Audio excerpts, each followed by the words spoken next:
નમસ્કાર. તમને ખબર છે 27 ફેબ્રુઆરી શા માટે ખાસ દિવસ છે? કારણ કે એ છે નેશનલ પ્રોટીન ડે. હા, આપણા શરીરના એકદમ ખાસ સુપર હીરો જેવા પોષક તત્વ પ્રોટીન વિશે જાણવાનો દિવસ. તો ચાલો આજે આપણે સમજીએ કે આ પ્રોટીન આપણા માટે આટલું બધું જરૂરી કેમ છે. વિચારવા જેવો સવાલ છે ને. આખો દિવસ આપણે જે દોડાદોડી કરીએ છીએ, ભણીએ છીએ, રમીએ છીએ, એ બધા માટે એનર્જી ક્યાંથી આવે છે? વેલ, એનો જવાબ આપણી થાળીમાં જ છુપાયેલો છે. અને એનો હીરો કોણ છે ખબર છે? પ્રોટીન. તો પ્રોટીન એટલે શું? ચાલો એકદમ સરળ ભાષામાં સમજીએ. પ્રોટીન એટલે આપણા શરીરના બિલ્ડિંગ બ્લોક્સ.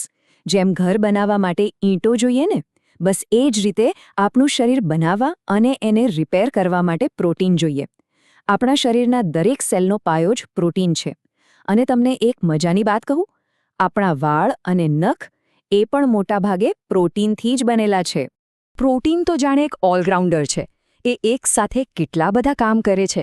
જેમ કે એ મજબૂત મસલ્સ બનાવે છે, જેથી આપણે મસ્ત દોડી શકીએ, રમી શકીએ. બાળકોના ગ્રોથ માટે તો એ બહુ જ જરૂરી છે. એટલું જ નહીં, આખો દિવસ કામ કરવા માટે એનર્જી પણ આપે છે.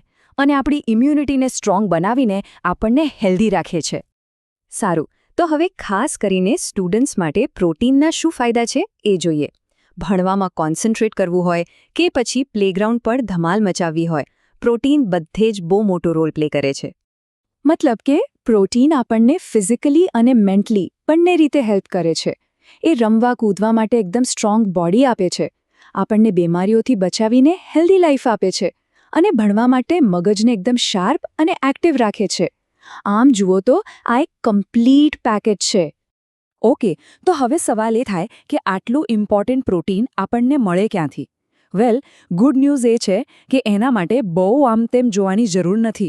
એ આપણા રોજિંદા ખાવામાં જ મળી જાય છે. પ્રોટીન મેળવવા માટે તો ઘણા બધા ઓપ્શન્સ છે. જેમ કે દૂધ, ઈંડા અને જાતજાતની દાળ તો આપણા રસોડામાં હોય જ છે, ખરું ને? એ સિવાય ચણા છે, મગફળી, બદામ અને સોયાબીન. આ બધા પ્રોટીનના બેસ્ટ વેજ સોર્સ છે.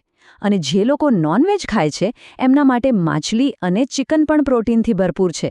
જુઓ કેટલું સહેલું છે ડેલી ડાયટમાં પ્રોટીન એડ કરવું. પણ કેટલું પ્રોટીન લેવું જોઈએ? એના માટે એક સિમ્પલ ફોર્મ્યુલા છે, જે યાદ રાખવામાં પણ સહેલો છે. એક્સપર્ટ્સનું કહેવું છે કે તમારા બોડી વેઇટના દરેક કિલોગ્રામ પર તમારે લગભગ 1 ગ્રામ પ્રોટીન લેવું જોઈએ. આ એક સારો અંદાજ છે, જે આપણને બેલેન્સ્ડ ડાયટ રાખવામાં હેલ્પ કરે છે. તો ચાલો આ નેશનલ પ્રોટીન ડે પર આપણે બધા એક પોઝિટિવ મેસેજ સાથે આગળ વધીએ. આપણી હેલ્થ આપણા જ હાથમાં છે અને એની ચાવી છે સાચું પોષણ. અને આ દિવસનું સાચું સેલિબ્રેશન કોઈ પાર્ટી કરીને નહીં, પણ એક નિર્ણય લઈને થાય છે. એક નિર્ણય કે આપણે આપણી પ્લેટમાં શું ખાઈ રહ્યા છે એના વિશે વધુ ધ્યાન રાખીશું. અને બીજો નિર્ણય કે આપણે આપણા શરીરને એવો ફ્યુલ આપીશું જે એને ખરેખર સ્ટ્રોંગ બનાવે. એક વાત હંમેશા યાદ રાખજો, બેલેન્સ્ડ અને પ્રોટીનથી ભરપૂર ડાયટ એ કોઈ એક દિવસની વાત નથી. આ તો રોજની કોશિશ છે. કારણ કે જ્યારે આપણે હેલ્ધી ખાઈએ છીએ ને, ત્યારે જ આપણે બોડી અને માઇન્ડ બંનેથી સ્ટ્રોંગ બનીએ છીએ. તો ચાલો આ પ્રોટીન ડે પર આપણે આપણી હેલ્થને પ્રાયોરિટી આપવાનો નિર્ણય લઈએ. કારણ કે હેલ્ધી રહેવું એ જ સાચી તાકાત છે.